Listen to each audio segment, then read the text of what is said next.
Well, I'm back in the garage again. This is part 3 of the DIY dual band 77's 2 metre aerial I'm making.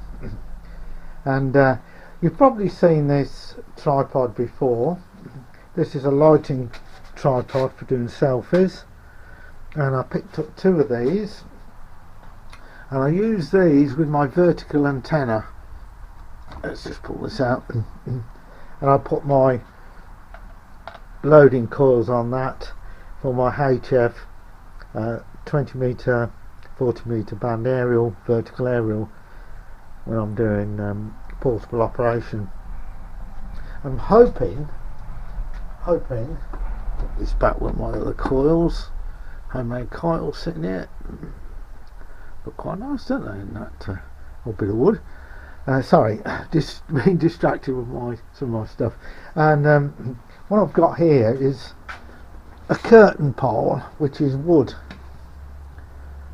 And yeah, I'm hoping that I can make an adapter to go on there, and then this will be my, as well as my HF portable aerial tripod, will be my 2 metre and 77's one as well. And I've drilled some holes in here in preparation for what I'm doing, and it's all a bit experimental on this one I'm up to, so fingers crossed it all works. But it's a bitter cold day again, and I'm just going to pack in now and head off and get a coffee. Okay, I just had a coffee in the house because it's so damn cold in the garage, and I briefly talked about these coils and how they mount onto this tripod. So what I've got here in my hand, this is a brake pipe fitting, and I know that fits that thread. It's an inline coupling, brake pipe coupling. Now I know it fits this thread on the tripod.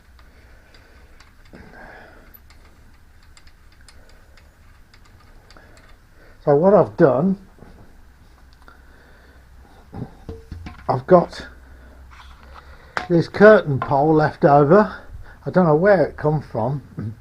I've got 2 of these, and what I've done, I've drilled the end and inserted one into the pole. Not this pole, just get the pole.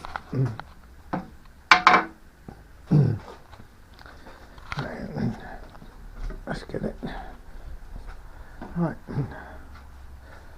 So you can see there's a thread in there now, and I put this hose clamp round here to give it strength and also to stop it splitting the pole, which is slightly cracked there, so it's reinforced for wood. This is glued in, but it's not fully set yet, so I'll show you that in a minute. Let's just lean it against my circular aerial there. And the next problem was a quick way of being sorry, oh god, so the cable's so stiff when it gets cold, apologies. So the next step was trying to work out a way of being able to mount the aerial that way on the pole, or that way, and I've solved that problem as well.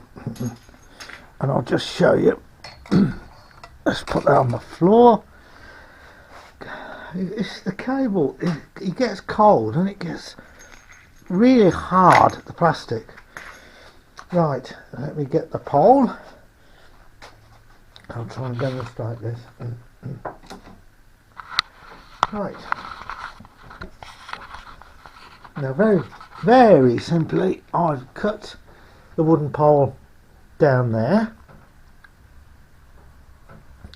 put 2 wing nuts So what I can do, I can mount the aerial that way using those two holes, or I can turn it and mount it that way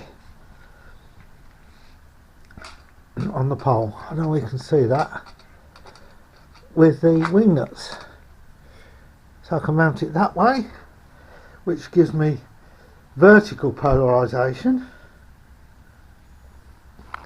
like that, or if I mount it that way with those two holes, that gives me horizontal polarization. Just push it on temporary like that. Can you see that? There's not enough height in this garage. So really that's about it again, apart from I've got to give it 24 hours because there's glue in that end and also in this end to go off. But very simply, that's how I've made it, so I can go horizontal or vertical polarization just by sliding on those two bolts there with the wing nuts. I'm going to say this can go on the tripod.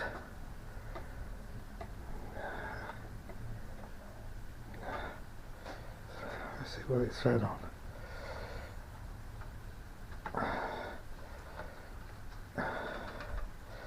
So I'm trying to do this single-handedly. Some of these jobs need two people. Come on, only get.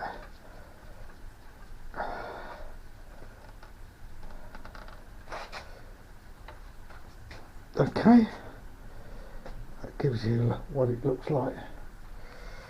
So it's on the tripod, and then of course the aerial can go across the top.